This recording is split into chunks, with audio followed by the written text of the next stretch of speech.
നിങ്ങളുടെ കുട്ടി ഒരു കാര്യം തന്നെ തുടർച്ചയായി ചെയ്യാൻ വാശി പിടിക്കുക, അവർ ആഗ്രഹിക്കുന്നത് അതേ രീതിയിൽ ചെയ്യാതിരുന്നാൽ സിറ്റുവേഷന് യോജിക്കാത്ത രീതിയിൽ പെരുമാറുക, എപ്പോഴും ശബ്ദം കേൾപ്പിച്ചുകൊണ്ടിരിക്കുക.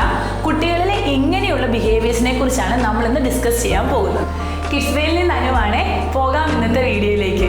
ലേണിംഗ് ഡിസബിലിറ്റി ഉള്ള കുട്ടികളായാലും ഓട്ടിസം ഉള്ള കുട്ടികളായാലും ഇപ്പോൾ പല ബിഹേവിയേഴ്സും കാണിക്കാറുണ്ട്. കളിപ്പാട്ട് എറിഞ്ഞു പൊട്ടിക്കുക, വാശി പിടിക്കുക, ദേഷ്യം പിടിക്കുക തുടങ്ങിയ പല ബിഹേവിയേഴ്സും ഇപ്പോൾ കുട്ടികൾ കാണിക്കാറുണ്ട്.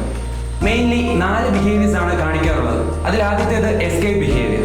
കുട്ടി അവന് ഇഷ്ടപ്പെടാത്ത ഒരു കാര്യം ചെയ്യുകയോ പറയുകയോ ചെയ്യുമ്പോൾ ആ സിറ്റുവേഷനിൽ നിന്ന് എസ്കേപ്പ് ചെയ്യുന്നതിനായി കാണിക്കുന്ന ബിഹേവിയർ ആണ് എസ്കേപ്പ് ബിഹേവിയർ.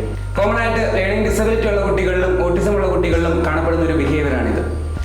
ഉദാഹരണമായി ASD ഉള്ള ഒരു കുട്ടി നമ്മൾ പറയുന്ന ഒരു കാര്യം ചെയ്യാൻ പറ്റില്ല എങ്കിൽ ആ സിറ്റുവേഷനിൽ നിന്ന് രക്ഷപ്പെടുന്നതിനായി നമ്മളെ അടിക്കുക, കടിക്കുക പോലുള്ളവ ചെയ്യാം.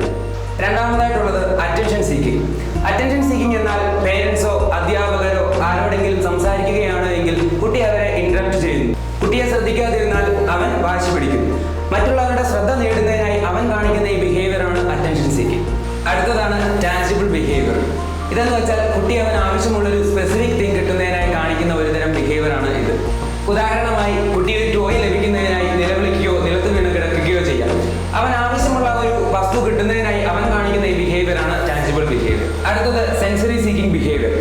നമ്മളുടെ ചിന്തയിൽ കുട്ടികൾ ഏറ്റവും കൂടുതൽ ആസ്വദിക്കുമെന്ന് കരുതുന്നത് പാർക്കിൽ കൊണ്ടുപോവുക, മൂവി കാണുക തുടങ്ങിയവയൊക്കെയാണ്. എന്നാൽ സെൻസറി സീക്കിംഗ് ബിഹേവിയർ ഉള്ള കുട്ടികൾ പാർക്കിൽ എല്ലാ ആക്ടിവിറ്റീസും എൻജോയ് ചെയ്യാതെ അവർക്ക് ആവശ്യമുള്ള സെൻസറി മാത്രമാകാം ചൂസ് ചെയ്യുന്നത്. അതായത് മൂവ്മെന്റിനെ ആസ്വദിക്കുന്നതിനായി കുട്ടി വളരെയധികം നേരം സ്വിംഗിൽ ചെലവഴിക്കുന്നു.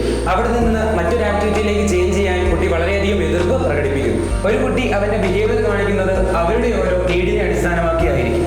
ഒരു ബിഹേവിയർ സ്റ്റോപ്പ് ചെയ്യുന്നതിന് ആദ്യം നമ്മൾ ഫോക്കസ് ചെയ്യേണ്ടത് അവൻ എന്ത് കാരണം കൊണ്ടാണ് ആ ബിഹേവിയർ കാണിക്കുന്നതിനെ അടിസ്ഥാനമാക്കിയായിരിക്കും. ഇത്തരം ബിഹേവിയർ നിങ്ങളുടെ കുട്ടികളിൽ കണ്ടാൽ കിഡ്സ്വേയെ കോൺടാക്ട് ചെയ്യുക.